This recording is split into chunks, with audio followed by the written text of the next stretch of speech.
Okay, all right, welcome back to another tutorial.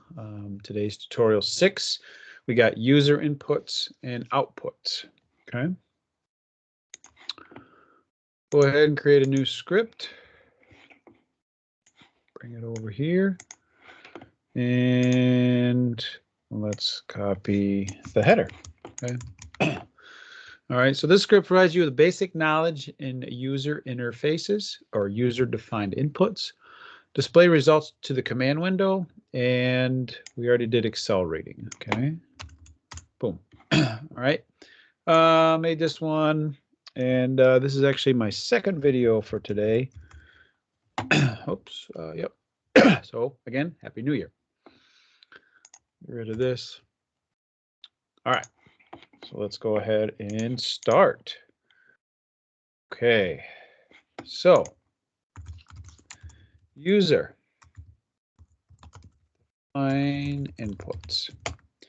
So we're gonna have basically what we're gonna do is we're gonna ask the user, and you'll see this in a minute, 3 different things. Okay, we're gonna ask for acceleration due to gravity, initial time, final time, and then we're gonna do calculations based on those numbers.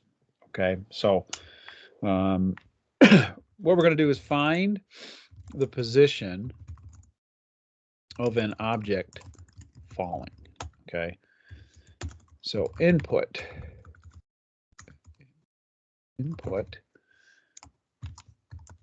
enter acceleration due to gravity, and let's say in meters per second squared. Okay, so \n, and let's close it. Okay, oops, single quote. Okay, so if you basically, we're going to define a variable called g that the user is going to put a number in. Okay, and what's going to happen is on the command window, it is going to say enter acceleration due to gravity. And let's put colon here. This \n means it'll go down to the next line. Okay, semicolon, really that doesn't matter for these. So let me dock this so you can see what's going to happen. All right, let me run it. And I didn't save it yet. So let's save it as user inputs and outputs. Change the folder. Now you see how whatever we put in the single quotes shows up. Okay. The \n makes this cursor go down to the next line. So let's say 9.81. Enter. So over here, you notice in the workspace, okay, let me move that, sorry. We have a G value of 9.81. Okay. Cool. Now, say you didn't put this and you ran it. See, the cursor is over here. You could put 9.81. That's fine. Okay. Let's add a space. Now you see how there's a space in between here now. Okay. 9.81. Sure. Let's leave that. Okay. All right. Let's ask for input. Let's say enter the initial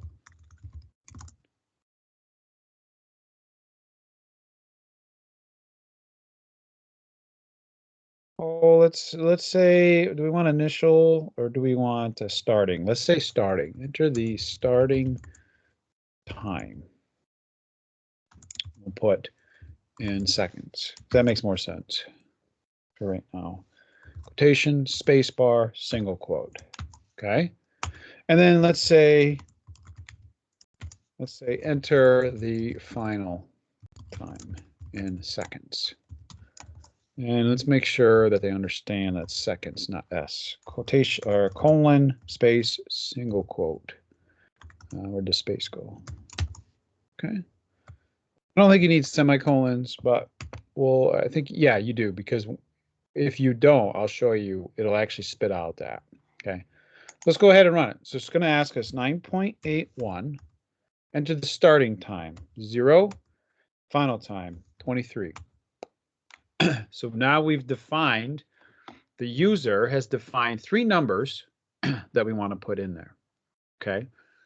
Now, right now, I'm not going to show you, when we get to for loops, we'll talk about making sure that these are correct. These are numbers, because watch. Say I put E, okay? It's going to give us an error, okay? Oh, and this is something new. This is kind of nice. They didn't have this before. So they're actually telling you can't put a letter in, okay? You could put negative, sure, okay? But if you put a letter in here, it's still going to do that. That's cool, okay? So we could put, and again, if I type CLC, that'll clear that. We could put, like, make sure they're numbers, okay? Cool. So let's just run this again, 9.81. Let's go 0, and let's say 2.5. Cool. All right, well, let's do something now with that. It's analysis. Let's make a matrix with those values. Let's go something small and TF. Okay, so if you remember a few tutorials ago, I like to make matrices with brackets. You could do parentheses if you wanted to, okay? But it takes this initial time that the user puts in. It's going to go by 0.01, and it's going to be to TF, okay? So if we run it now, 9.81, 0, 23, and we type T, we have 2301 columns, okay? If you look at your workspace, you have now a time matrix. So let's just calculate, just using a simple equation. And if you remember, because we're multiplying, actually we probably don't need it here. Whoops. We do need it right here, the dot, because we're trying to multiply t squared. So it'd be like 0 times 0 squared, 0.01 times 0.01 squared, okay? So 9.81, 0, 56, okay? And now we've calculated D, which is the time, or sorry, the position of the object that's falling, when the initial time is 0 in this case, okay? We didn't put in, so technically the initial time should always be 0 in our case here, but I'm just showing you, you can put any equations you want here, okay? So not a big deal. Now, good plot, right? And if you remember plotting, just type a new figure. We type plot, then T is your x-axis, D is your y-axis. This is, I'm doing a black line and has a line width of 2. This is my X label, this is my Y label, and my distance, or sorry, my title. And let's put the grid on. So if I run it, 9.81, 0, let's go 45, and it creates a graph for us. Pretty cool, right?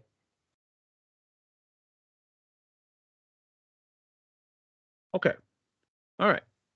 So now we've talked about user inputs. Let me talk about outputs, okay?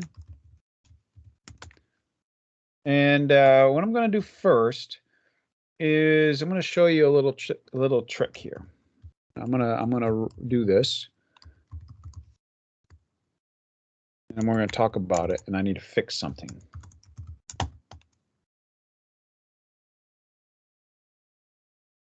Okay.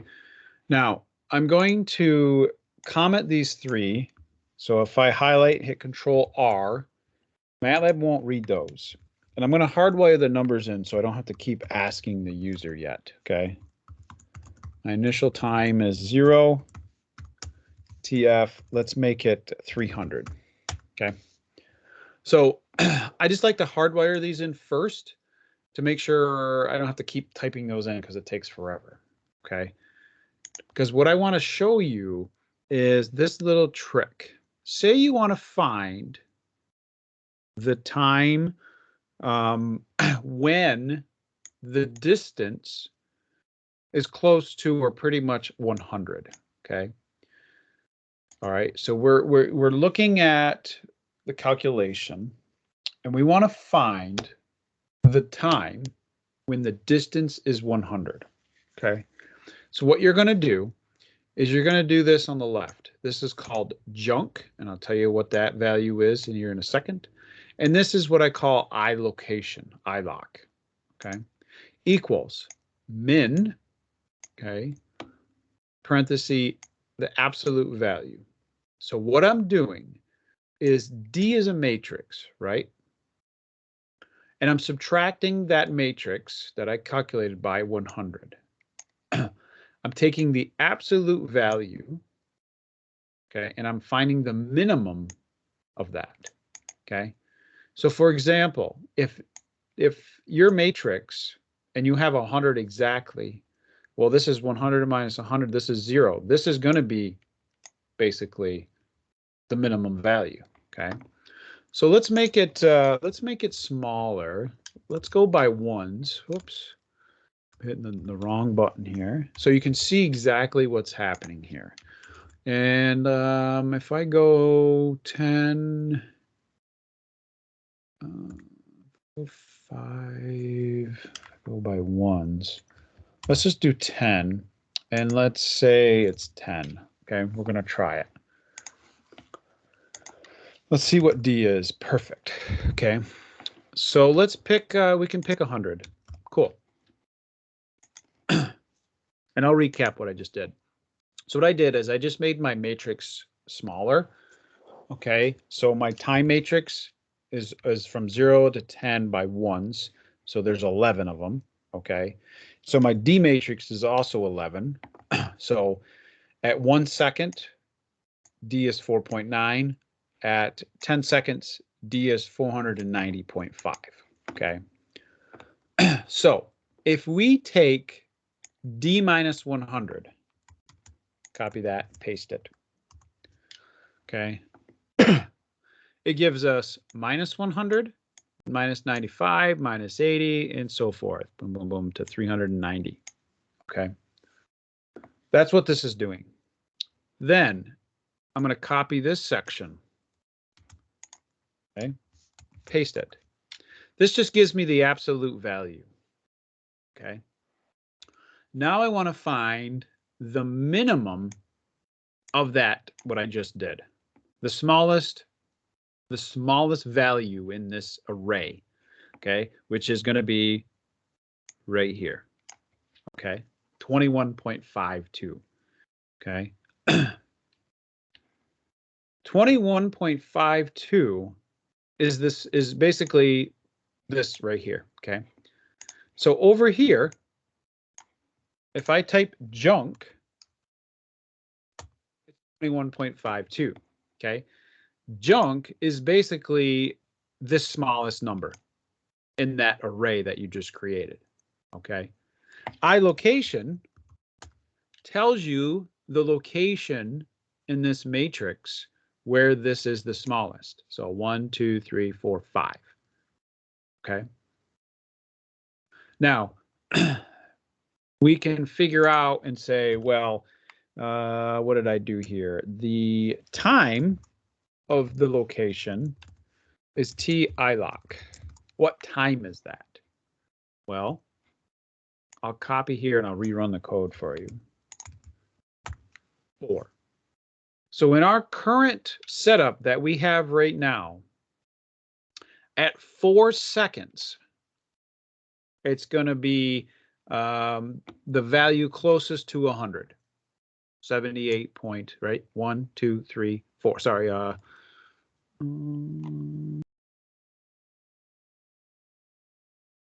My location.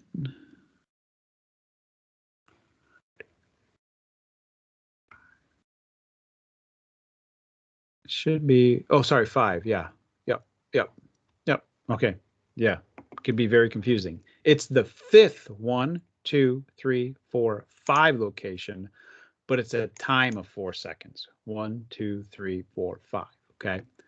So this is closest to 100. Okay. Because it's 21.5, the difference. Okay. Now that's not, because we're only going by ones, that's not very good, right? Okay. What we can do is in your time matrix, go by 0.1. Okay, now the time is 4.5, but what's junk? 0.67. Okay, so if I go to the graph here, 100, we'll zoom right in here, is pretty darn close to 4.5. Okay, so let me zoom out. We can make it even smaller. Now, if you look at junk, 0.01, okay? So that means that this distance at this location is not quite 100, it's 99.85 because of this. If we go even smaller, it should get even closer and closer to 100. Look at that, 99.9984, okay? So again, let's just review that. If I go by ones, okay, what I'm doing is I'm taking D minus 100, taking the absolute value of that, okay, these are all positive, and I'm finding the minimum in that array now. And that's at 21.52. That's 1, 2, 3, 4, 5 numbers in.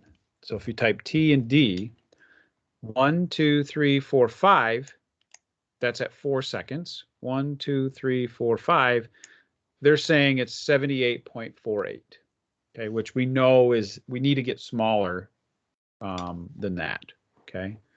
Again, junk tells us what that difference is, and this is a pretty large difference. You want to be much less than 0.1. Okay. And if we look at the location, ILOC, that's the number in the array that's the smallest. So if we keep making this smaller and smaller and smaller, super, super, super small, then we have now figured out that there is finally a number that's 100, and the time that it matches is 4.5152 seconds. Okay. Very powerful little trick that you can use to figure out what you need. All right. So what we used is I wanted to know what time corresponds to 100 meters and do it this way. Okay. Cool. Okay. Now,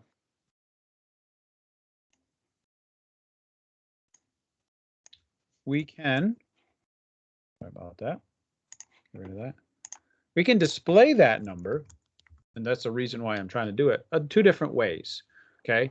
We can use disp and then parenthesis and then single quote, and then type in the value or this sentence that you want, end with the single quote, and then just type display and then that value. Okay, so run it again, and this is what you can do. You can say display, and then it actually gives you the values. Okay. You can do this too. You can say display, and then in brackets though, okay, whoops, you're going to do single quote, type in the sentence that you want, put a space here, put a single quote, put a comma, but then what you're going to do is you're going to say num2 string of this value, which we calculated here, and then do comma, space, single quote, space, and then put seconds with a single quote, and then close your brackets. So what's happening here is it's going to write this to the command window, and then what's going to happen in this space it's going to put this value, okay? And it's converting this number, which is 4.512 or 4.5152 as a string, so it'll type it into the actual command window. And then what happens is I want seconds after. So let me run this. Okay, so this is what it actually types into the command window. So the time for an object to fall to 100 meters is, and then right after that, it puts this value in a string, and then it puts the seconds. Okay, so this is how you would code if you want to do it this way. Okay. The other way is you can use fprintf. So instead of display, just use fprintf, do single quote, type in the sentence you want. Okay. But in that sentence and in the single quotes, do %f and then put seconds. Okay. And then after the single quote, put comma and then put your variable that you want. So this variable will go where you have %f. So if I run this now, this one right here corresponds to that sentence right there. Okay. So we can move this, we can format this. I'll put 2.1. So what's going to happen? Actually, let's do 1, 2, 3. Let's do 3.1. Okay. Now, do you see that the 0.1 is the decimal? So it formats it for you. Okay. So 0.1, whatever's after the decimal, that's how many decimals you're going to get. Okay. The 3 indicates kind of the character size. Okay. So watch what happens when I change this to 4. Keep an eye on the spacing in there. Okay. What happens when I just added 4? Well, it added another space because it's 1, 2, 3, and then 4. Okay. So this is 1. This is the 4 is 2. The dot's 3, and the 5 is 4. If I do 5, it'll add like it'll be 2 more spaces. Okay. If you do 0, what's going to happen is it's just going to keep this space that we added here, right here, and then type in what the number is. Okay. So you could delete this space, put 4, and it will add that space in there for you. Okay, because it's 1, 2, 3, 4. Okay.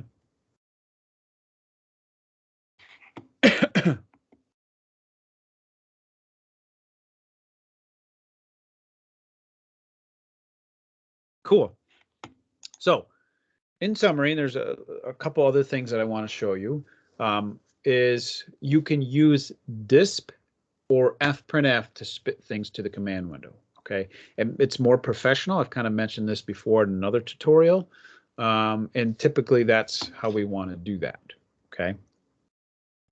Now, last few things is you can add text to your graph. It's pretty cool. So we're going to say text.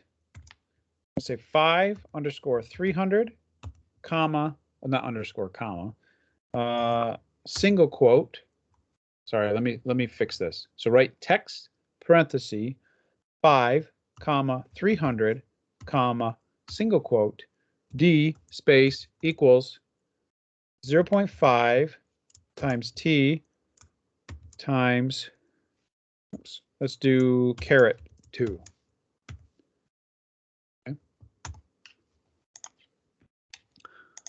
Let's make sure I got that right. 0.5 t squared, okay? So what we're going to do is we're going to actually put this equation on that graph that we created at a location of 5x and 300y. Okay, so it puts it at 5. It starts it at 5, and it starts it at 300 up. So say we move this, let's go 1. It'll move it over to 1. Okay, or you can change the y. All right. You can also do this command, gtext, and then put the equation in that we have.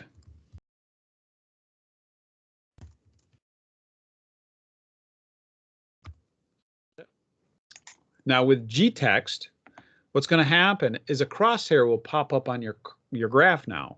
And all you got to do is find a spot that you want to put that text and left click, and it will actually spit it there for you. Pretty cool. Okay. All right. And the last thing, and then I'll do a quick summary, is this G input command. Okay. This is grab values, grab data values. So watch. I'm going to run it. I got the crosshair first from gtext, so I'll put it over here. Now I have another crosshair that's for line 60, which is your G input. And what you want to do is you want to click on the line or on your data points. So I'm going to click here, here, here, and up here. Once I'm done, I click enter. What happens now is it grabbed those data points off my data where I clicked, where I left clicked. So I clicked 4 times and it grabbed the X, Y for each one of those clicking values. Okay. So if you ever have a line and you want to grab values, you click them like that, and then you can do whatever calculations you need with those. Okay. So pretty snazzy little thing. So let's wrap up. So in summary, in this tutorial, what I showed you were user inputs that would go to the command window that you can type in numbers to. Okay. Then you can do any type of calculations you want. Okay. We ended up just making a simple equation for distance when you have an initial time of 0. Then we practiced some plotting. We created a graph. I showed you first how to find a specific number using this junk iLocation trick. Okay, so this is what I was trying to do, is I was trying to find the time and then display it to the command window when the distance was equal to 100. Okay, so I went through in detail how to find that. There's a couple ways you can correctly send information to the command window. You can use disp, okay, or you can use fprintf. I personally use fprintf probably more often than I use this disp. Okay, you can format with %f. Okay, and if you do help fprintf in your command window and you scroll up, okay, it'll help you. Like \n is a new line. Okay, if you want % characters, backslashes, or a backspace, okay, it tells you how to do that. And over here, you have these other ones where we have %f, this right here. This corresponds to kind of this F. There's other formats that you can use. You can use like a string, a character. This is like exponential and so forth. Okay. And there's examples if you click on the other, where is it, documentation for this. Okay. But for right now, introduction, %f is the best method for you right now. Okay. I then showed you how to put some text on the graph by either hardwiring the numbers, so it's X and Y, or using your cursor by using gtext. And then the last thing is, say you ever want to grab data off a line, then you can use G input and it will store those values for you. Okay. All right. I hope you enjoyed, and I will see you in the next one. Thank you.